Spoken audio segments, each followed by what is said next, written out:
আসসালামু আলাইকুম। যারা বিদেশে থাকে, প্রবাসে, তারা বাংলাদেশ থেকে বিদেশ থেকে টাকা পাঠায় বাংলাদেশে কীভাবে? অধিকাংশ লোকই দেখছি। সৌদি আরব আমি আছি, আমার রুমের পাশে, আমার ভিলার পাশে বা বাতা মার্কেট গিয়ে চকচকে দেখেন 500 টাকা নোট বাইর করে হ্যান্ডসাপ করি, ভাই টাকাটা পাঠাই দেন। ওই ভাই কী করে, উনি বাংলাদেশে একজনের কাছে ফোন করে বা হোয়াটসঅ্যাপ করে যে ভাই এই নাম্বারে বাংলাদেশে বিকাশে এই টাকাটা পাঠাই দেন।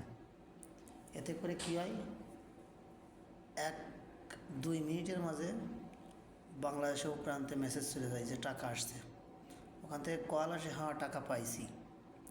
এতে করে বাংলাদেশের ক্ষতিগ্রস্ত হচ্ছে। আমরা কোন সেকশনে দেখেন,